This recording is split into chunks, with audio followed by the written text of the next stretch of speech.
ঘুমে থেকে ওঠেন, কেমন আছেন বলেন? আমি তো ভালো আছি, তুমি কেমন আছো বলো? আলহামদুলিল্লাহ ভালো স্যার। তোমার পড়াশোনা কেমন যাচ্ছে? আলহামদুলিল্লাহ ভালো। আচ্ছা আচ্ছা, তুমি কি ভোকাবুলারি পড়তেছো বাসায় নিয়মিত? অবশ্যই ডেইলি পড়তেছো? গুড। ভোকাবুলারি আমাদের বেশি বেশি শিখতে হবে, যে যত ভোকাবুলারি শিখবে সে তত ইংলিশে সহজে পড়তে পারবে, তাই না? আমি দেখি তোমাকে একটা ভোকাবুলারি, তুমি বলেছো তুমি ভোকাবুলারি পড়তেছো, একটা ভোকাবুলারি শুনতে দেখি কেমন পারো, ঠিক আছে? তুমি বলো তো স্কোয়ান্ডার মানে কি? অপব্যয় করা। অপব্যয় করা, শাবাশ, তুমি পারছো। ওয়েস্ট মানেও তাহলে কি হতে পারে? অপব্যয় করা। শাবাশ, ওয়েস্ট মানে অপব্যয় করা, এবং স্কোয়ান্ডার মানে কি? অপব্যয় করা। অপব্যয় করা। তাহলে আমরা মানহার কাছ থেকে শিখে রাখলাম স্কোয়ান্ডার এবং ওয়েস্ট মানে আসলে অপব্যয় করা, অর্থাৎ অপচয় করা। কি করা?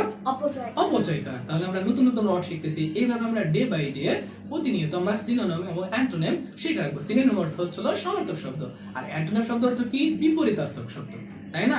তাহলে প্রিয় বন্ধুরা, আমাদের পাশেই থাকবেন এবং আমাদের মানহাকে লাইক কমেন্ট শেয়ার দিয়ে সাবস্ক্রাইব দিয়ে থটস অফ বিল্লালের উপরে উঠিয়ে দেবেন। এমনি আমি অলরেডি তোমাদেরকে এই থটস অফ বিল্লাল থেকেও একটু উপরে উঠিয়ে দেবো, সমস্যা নেই।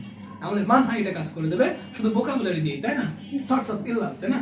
তার থেকে এডুকেশন, এক কথা মনে রাখবা, power of knowledge. Power of কি? Knowledge. I am die yourself, ঠিক আছে? Know die yourself. তাহলে এটা আমাদের নিজেকে জানতে হবে, নিজেকে আবিষ্কার করতে হবে, নিজেকে কি করতে হবে? এই কারণে আমাদের ভোকাবুলারি অবশ্যই অবশ্যই পড়তে হবে, বুঝতে পেরেছো? তাহলে আমরা পরবর্তীতে আবার নেক্সট ভিডিওতে আসবো। তুমি তোমার মতামত একটু প্রকাশ করো, তুমি কি বলতে চাও? Like comment share comment below, আর নিচে সাবস্ক্রাইব বাটনটা ক্লিক করে দিতে হবে। আর এটা কি করতে হবে? লাইক আর ফলো শেয়ার।